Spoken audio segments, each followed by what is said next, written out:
Hello students, good morning. I hope you are all well. My name is Rakesh Kumar Sivaj. I teach in Shaurya Academy of Science at Jhajjar Road, Rohtak. My qualifications as MA Maths B.Ed. I have 20 years teaching experience. Today we are going to discuss about the topic of mathematics set of 10 plus 1 class. This is the first chapter of your syllabus and book. Name of the chapter is sets. What is sets? सबसे पहले इसकी definition पे बात करते हैं. A well-defined collection of data or objects which are different from each other and which can see or think of it is called a set. तो कह रहे हैं जो डाटा वेल डिफाइन हो उनको कलेक्ट करना, उनको एक सेट बोला जा सकता है. अब ये वेल डिफाइन क्या है? वेल डिफाइन का मतलब होता है सही तरीके से परिभाषित किया. अब ये सही तरीके से परिभाषित हम किसको कैसे समझें इस चीज को? अगर मैं कहता हूं कि आप लिस्ट बनाइए आपके क्लास में कितने बच्चे, और इसी चीज को हम कहेंगे कि आप इजीली तैयार कर लेंगे. और मैं ये कहता हूं कि इंटेलिजेंट स्टूडेंट्स की लिस्ट बनाइए, तो शायद यहां पर आप कंफ्यूज हो जाएंगे. होना भी है. क्यों? क्योंकि इंटेलिजेंट की डेफिनेशन कहो या फिर मीनिंग जो है आप इसको परिभाषित नहीं कर सकते. कौन इंटेलिजेंट है?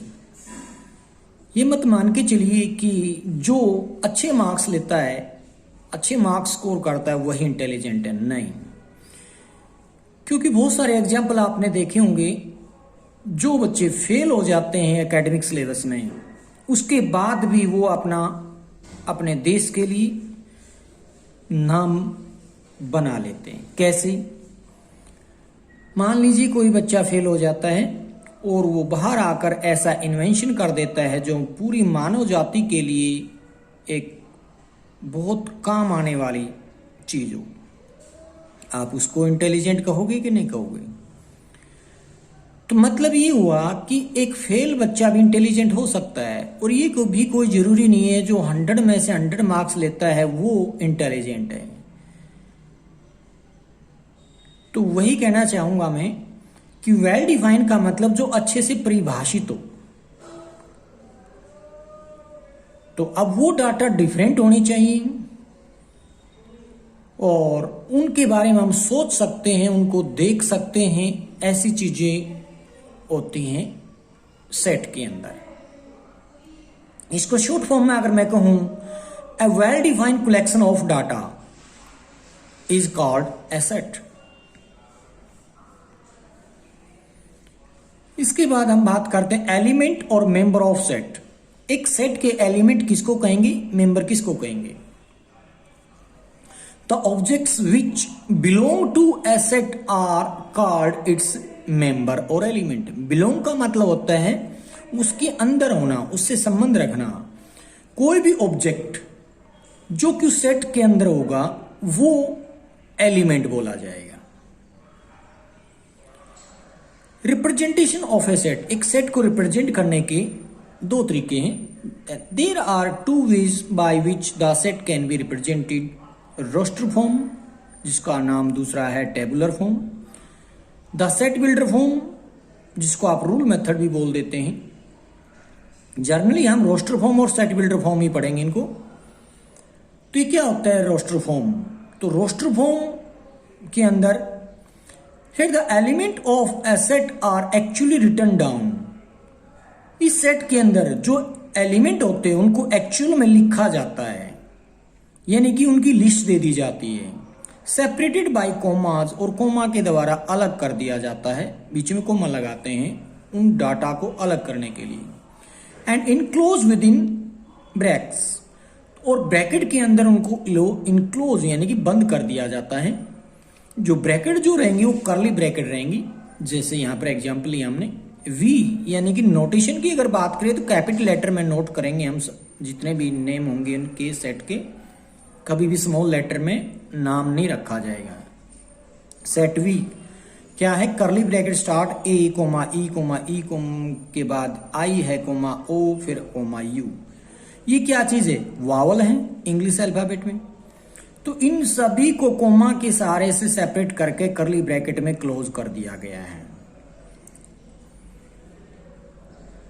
तो लिखा भी गया the set of vowel in English alphabets. एक और एग्जांपल देखिए, ए सेट रिप्रेजेंट किया गया है 1 3 5 7 9। The set of all natural number less then 10, ये क्या चीज है, ऑड नेचुरल नंबर के ये बात कर रहे हैं जो कि 10 से लेस रहेगा। तो ऑड नेचुरल नंबर 10 से लेस कौन से होते हैं, नेचुरल नंबर की बात करें तो 1 से स्टार्ट होता है, ऑड में 1 3 5 7 9 जो कि 10 से लेस है। मतलब इन सब दोनों में हमने लिस्ट दे रखी है, इसलिए हम इसको क्या बोलते हैं, रोस्टर फॉर्म। नेक्स्ट है द सेट बिल्डर फॉर्म। ये कौन सा होता है, in this form instead of listing all elements of a set, इस सेट के अंदर हम लिस्ट देने की बजाय we write the set by some special property or properties satisfied by all its element। हम उनको एक स्पेशल प्रॉपर्टी के सहारे से जो उसको सेटिस्फाई करते होंगे रिप्रेजेंट करते हैं, या एक स्टेटमेंट भी आप कह सकते हैं उसके अंदर रखी जाती है। एग्जाम्पल के लिए सेट ए हमने बनाने की कोशिश की, x such that x is a vowel in English alphabet। मतलब अगर मैं इस वी सेट को ए से कंपैरिजन करूं तो एक ही सेट है, ये था रोस्टर फॉर्म और ये है set builder form. X such that x is a vowel in English alphabets. बस एक सेट बी है जिसके अंदर लिखा हमने x such that x is a odd natural number less than x less than equal to 9। Odd natural number रखने होंगे जो कि 9 से लेस और 9 भी इंक्लूड कर सकते हैं। तो ये ए सेट है, या ए और बी को मैं इक्वल कह सकता क्योंकि यहां पर रोस्टर फॉर्म में लिखा गया तो ये सेट बिल्डर फॉर्म में लिखा गया। नेक्स्ट है set c, x such that x belong to n, x is greater than 5 less than 12। X इसका कोई एलिमेंट है सी सेट के अंदर जो कि नेचुरल नंबर से बिलोंग करता है 5 और 12 के बीच की है, यानी कि 6 7 8 9 10 11 वो आ जाएंगे। तो ये ई जैसा एक सिंबल नजर आ रहा है आपको, वो कह रहे हैं that stand for belong to. क्या होता है ये, बिलोंग टू बोलते हैं हम इसको। और जो दो बिंदी नजर आ रही है स्टैंड फॉर सच दैट। तो क्या पढ़ेंगे, x such that x belong to n, n for natural number, capital n natural number के रिप्रेजेंट करता है, और एक्स की वैल्यू 5 से 12 के बिटवीन रहेगी नेचुरल नंबर में।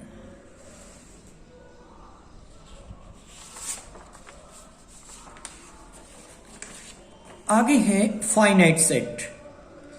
ये फाइनाइट सेट कौन से होते हैं,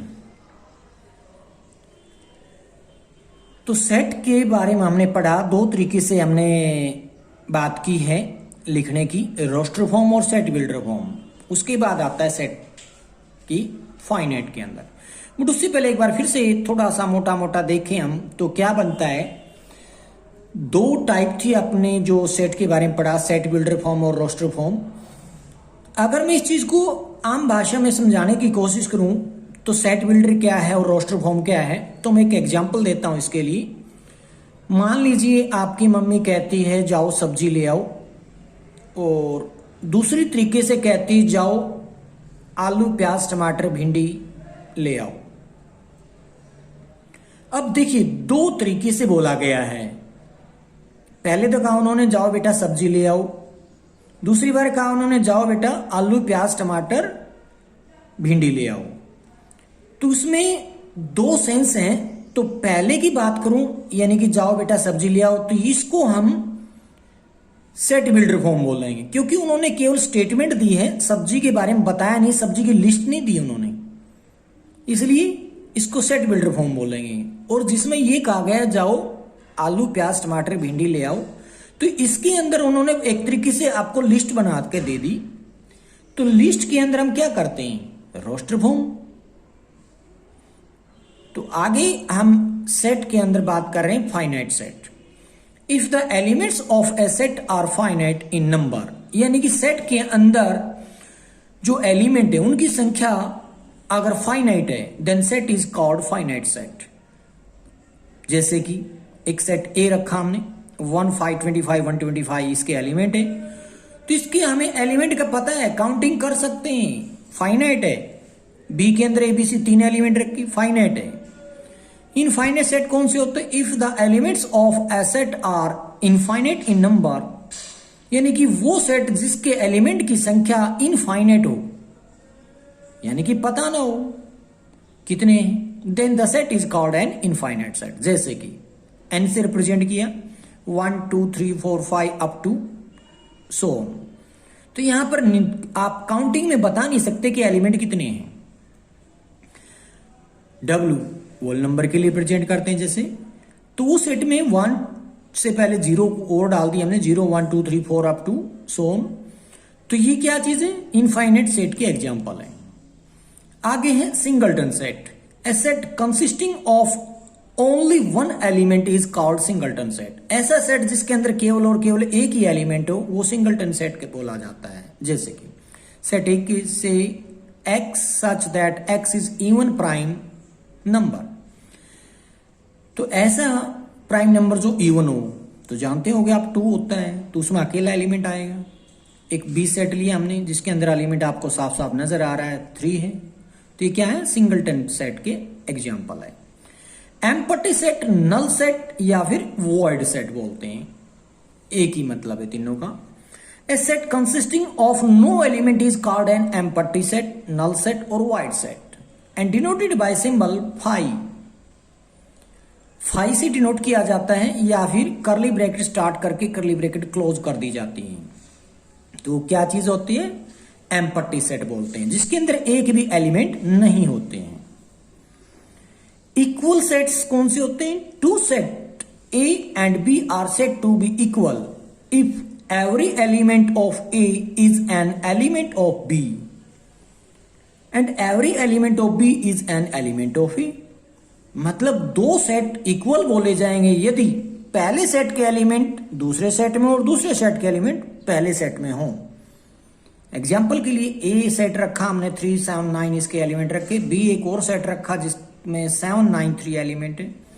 अगर आप देखोगे 3 7 9 यहां है 3 7 9 और इसके 7 9 3 ये 7 9 3, तो ए के एलिमेंट सारे बी में से, बी के एलिमेंट सारे ए में से, तो सेट ए इक्वल रहेगा सेट बी की, तो ए इज इक्वल टू बी ऐसा भी लिख देते हैं।